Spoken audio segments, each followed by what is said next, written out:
Good morning students, welcome back to Sheba online class.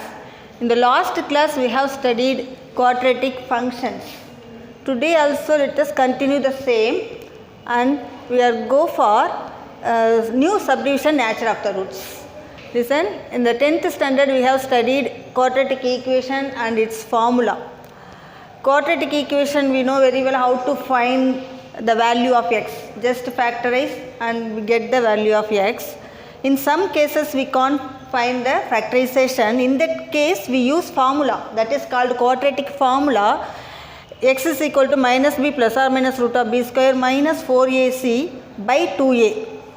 And listen, here inside the root b square minus 4ac is denoted by capital D, and our capital D is greater than 0, then the roots are real and distinct.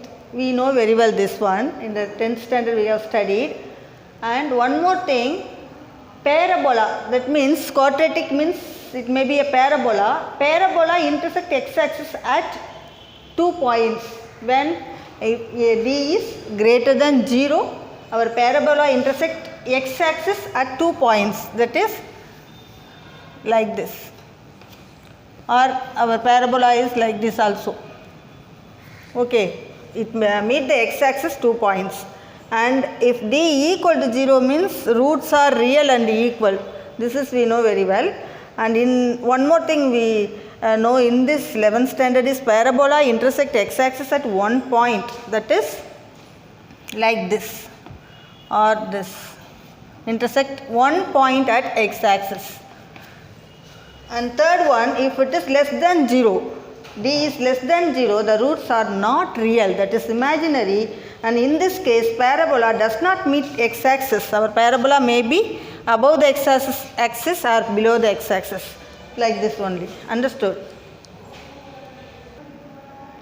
So our discriminant greater than 0 means the roots are real and distinct, and the parabola meet x-axis at 2 points. And if D is equal to 0, the roots are real and equal, and the parabola meet x-axis at 1 point only. And D is less than 0, that means negative, means the roots are not real, that is imaginary, and it does not meet x-axis. So using this, listen the 8th sum in your book. Discuss the nature of the roots. Nature of the roots of 3 equations are given. Let us see the first subdivision, minus x square plus 3x plus 1 equal to 0. So first we find D value. Okay. For that, first A is equal to what? A is minus 1 and B is 3, C is equal to 1. So A is coefficient of x square, B is coefficient of x, and C is the constant term.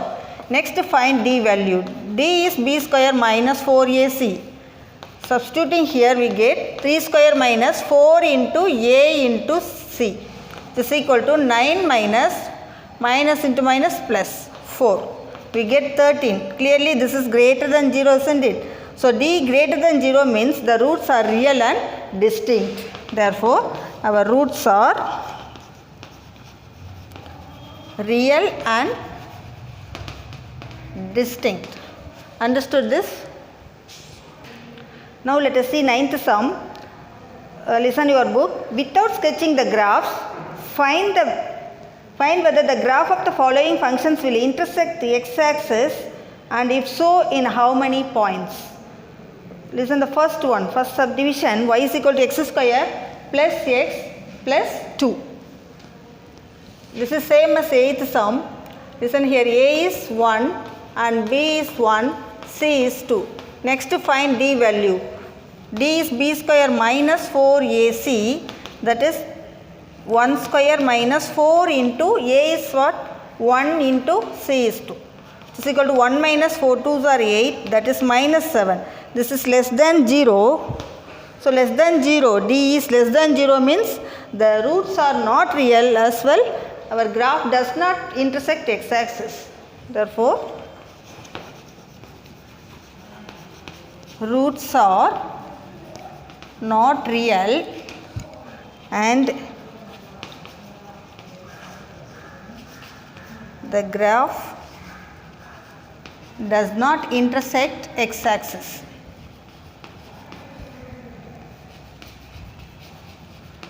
Understood? Next is see third subdivision, y is equal to x square plus 6x plus 9. Here a is equal to 1 and b is 6 and c is 9. Next to find d value, that is b square minus 4ac is equal to b square is 6 square minus 4 into a is 1 and c is 9. 6 6 are 36 minus 4 9s are 36, we get 0. So our d value is 0 here. So 0 means the roots are real and equal and the graph meet x-axis at only one point. Okay, therefore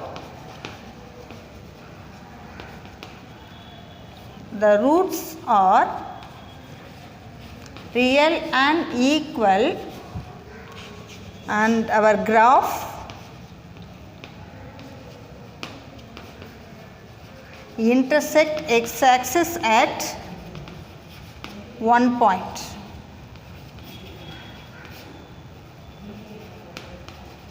Intersect at one point. Understood? Listen the 10th one. Write f of x equal to x square plus 5x plus 4 in completed square form. Completed square form we have already studied in 10th standard.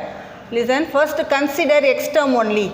X square plus 5x plus 4. Keep aside 4. Consider x square plus 5x. This is a form a square plus 2ab plus b square, isn't it? A square plus 2ab plus b square.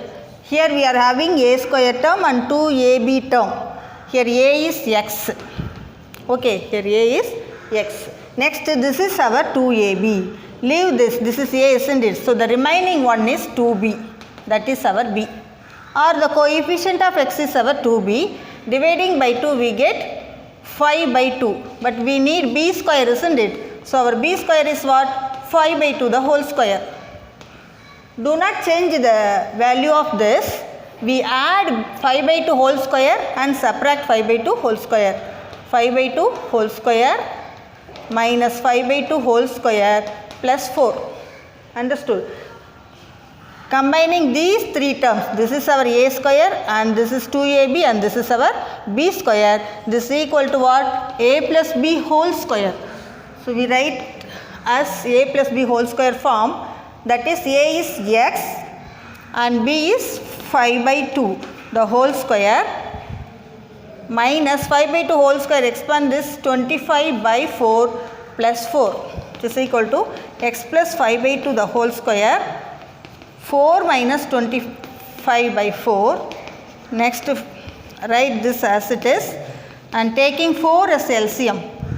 Here 1. So 4 4s are 16 minus 25. We get x plus 5 by 2 the whole square plus minus 9 by 4. Is it? Minus 9 by 4 is 3 by 2 the whole square. Okay, take write the minus sign outside. We get x plus 5 by 2 the whole square minus 9 by 4 and it is equal to x plus 5 by 2 the whole square minus 3 by 2 whole square. Understood? This is completed square form. Understood? Next we go for new heading, that is quadratic inequalities. Quadratic inequalities general form is ax square plus bx plus c either less than 0 or less than or equal to 0, greater than 0 or greater than or equal to 0. It is given. First we find ax square plus bx plus c. First equating to 0 and get the values for x. Suppose x having two values x1 and x2. Now these two are called the critical points. Critical points. After getting these critical points, mark on the number line. Okay, this is our x1 and this is our x2 taking. Now divide the line, divide the number line into 3 intervals like that. Okay, and find our inequality Listen, our inequality satisfied in which interval? First find the interval which satisfies the inequality. That interval is our solution of the given quadratic inequalities. Understood? Next, exercise 2.5. Solve. First sum is solve 2x square plus x minus 15 is less than or equal to 0. First given inequality is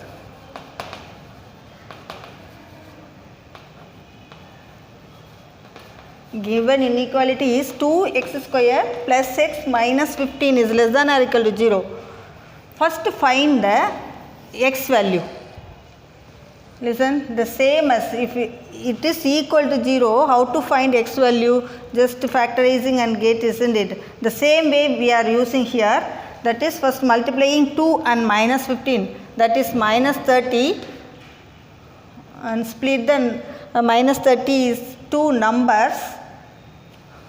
Its addition is 1 and its multiplication is minus 30.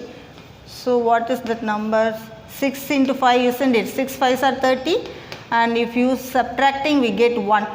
So now multiply 6 into minus 5 is minus 30, 6 minus 5 is plus 1.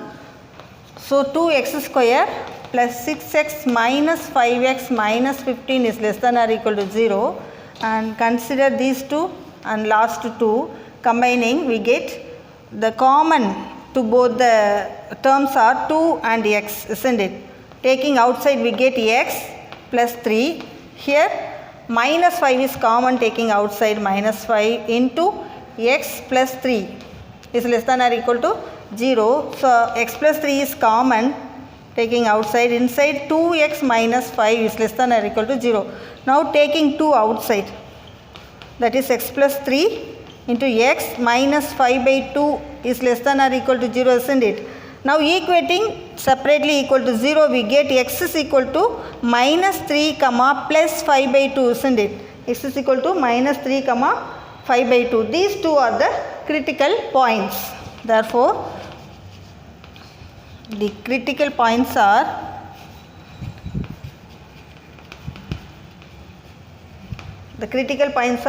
minus 3 comma 5 by 2. Now draw the number line and mark the point, mark the critical point. Minus 3 is left hand side and 5 by 2 is right side of this minus 3. So now write the possible intervals. Therefore, the possible intervals are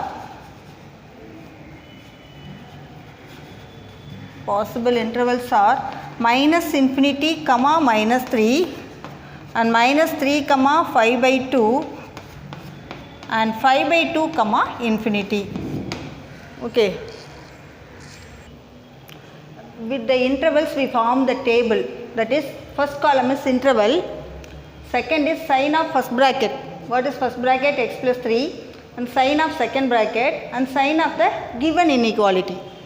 First listen the first interval minus infinity comma minus 3, isn't it? In between we take any value, that is it is very convenient to calculate, that is minus 3 and minus infinity between la irukkudiya small value edukka porom, that is minus 4. Okay, if we are substituting minus 4 for x in the first bracket, that is minus 4 plus 3 is minus 1. So we did not write the calculation, just write the sign only, that is minus, isn't it? Minus 4 plus 3 we get minus 1. So the value is negative, so put minus sign only. Here also minus 4 minus 5 by 2, minus 4 minus 5 by 2, that is minus minus we get minus value only, isn't it? Next, listen, this is sign of the given inequality. What is given inequality? Given inequality is product of these two, isn't it? Some 2 into product of these two, that means minus into minus. So our inequality sign is plus. Similarly, listen, what is the value inside these two? Minus value and plus value is given in the interval.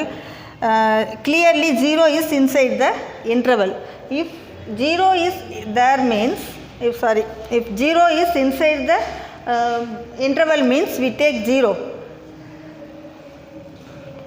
Okay, we take 0. Then only the calculation is very easy. Substituting here 0, 0 plus 3 is plus 3. So, plus, and 0 minus 5 by 2 is minus 5 by 2. So, negative. And also here listen, plus into minus. Multiplying these two and put the last one, that is minus. And listen, 5 by 2 comma infinity. 5 by 2 is 2.5, isn't it? After 5 by 2, we get the smallest one is 3. Take x is equal to 3. Substituting here 3 plus 3, that is plus 6. And here 3 minus 2.5. This is also plus. So, plus into plus becomes plus. So, our inequality is less than or equal to 0, that is negative 1, is it? Negative 1, where we get negative here. So, our inequality satisfies the interval minus 3 comma 5 by 2. Only in the interval our inequality is satisfied. So, we have to write our inequality this. Satisfied only in the interval minus 3 comma 5 by 2. Is it clear? I hope you all understood today's class and do the homework in the same way and revise all the examples also. Okay. Thank you, students.